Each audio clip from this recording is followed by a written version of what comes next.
In September of 2008, the global economy collapsed. A 158-year-old investment bank vanished almost overnight, taking billions of dollars down with it. Trillions of dollars in household wealth evaporated. Retirement accounts were wiped clean, and millions of people suddenly lost their jobs as a wave of panic swept across the financial markets. The root cause of all this devastation traces back to the most normal, everyday ambition in the world: buying a family home.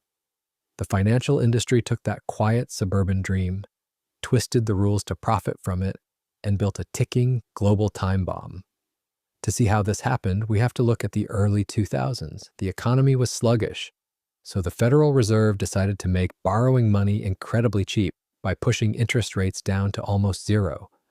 Mortgages were suddenly on sale. Buying a house quickly shifted from finding a place to live into a national obsession. People started buying multiple properties, hoping to flip them for a quick profit. Banks wanted to collect fees on as many of these new mortgages as possible. To keep the money flowing, they completely ignored their own traditional lending standards, tossing out basic requirements like credit checks and down payments. When you hand out cheap cash to anyone who asks, prices skyrocket. The heavy demand for homes inflated a massive bubble in the housing market. If you're enjoying this breakdown, you can continue watching more videos by subscribing to our channel and following our Facebook page. Also, to understand the reach of this video, we would like to know which city you're watching from. Comment the name of your city and the time you watched the video. Now, back to the story. Banks started handing out what they called subprime mortgages. In plain English, a subprime mortgage is a high-risk loan given to someone with a spotty credit history or a highly unstable income. They push this to the absolute limit with the ninja loan. That stands for no income, no job whatsoever, and zero assets. You could walk into a bank with zero proof you could ever pay them back and walk out with a mortgage. The lenders weren't worried about being paid back. They figured if a borrower defaulted on their monthly payments, the bank would simply take the house back and sell it to someone else for an even higher price. Real estate became a giant casino. Lenders were aggressively placing bets in a game where they believed they could never lose a single hand. To squeeze even more profit out of these loans, Wall Street invented the mortgage-backed security. Instead of keeping your loan, the bank sold it. They gathered thousands of individual home loans and bundled them together into one giant financial product. Wall Street took thousands of those toxic, rotting subprime loans and packed them deep inside these giant bundles. Hiding the bad debt out of sight, they needed buyers for these bundles, so they paid credit rating agencies to slap a highly safe label on them. These agencies stamped these fragile towers of debt with an AAA rating, telling the public they were as secure as gold. Investors saw those perfect safety ratings and eagerly bought them up.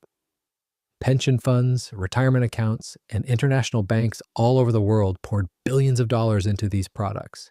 By mixing bad loans with financial trickery, Wall Street turned millions of bad decisions into a massive hidden hazard, touching every corner of the globe. Eventually, the math caught up. Housing prices peaked and started to fall. Those vulnerable subprime borrowers couldn't afford their payments and couldn't sell their homes. They began to default on their loans all at once. As those individual loans failed, the giant bundles holding them together cracked. Those supposedly safe, AAA-rated mortgage products became completely worthless in the blink of an eye. Major financial institutions realized their vaults were filled with billions of dollars in radioactive garbage. Nobody wanted to buy these assets, and panic swept across trading floors. That panic brought down Lehman Brothers. The 158-year-old investment bank filed for bankruptcy, proving that no firm was too old, too rich, or too powerful to collapse. Trust completely evaporated. Banks stopped lending money to each other entirely. With global credit frozen, regular businesses couldn't make payroll, and everyday people instantly lost their livelihoods. The U.S. government faced an impossible choice. They could stand by and let the entire global economy burn to the ground, or they could hand billions of dollars to the very banks that caused the crisis. They chose the banks. The government launched a $700 billion rescue program. It was a massive taxpayer bailout designed to save the financial institutions they deemed too big to fail. While the banks received a golden parachute, ordinary citizens got handed eviction notices. Millions of families lost their homes to foreclosure, while the executives who built the toxic bundles kept their massive bonuses. This total lack of accountability for the financial elites triggered intense public outrage, leading people to take to the streets in protest of a system that felt entirely rigged against them. When regulations disappear and easy money flows freely, greed builds incredibly fragile systems. And if a system is too complex to fail, it is simply too complex to trust.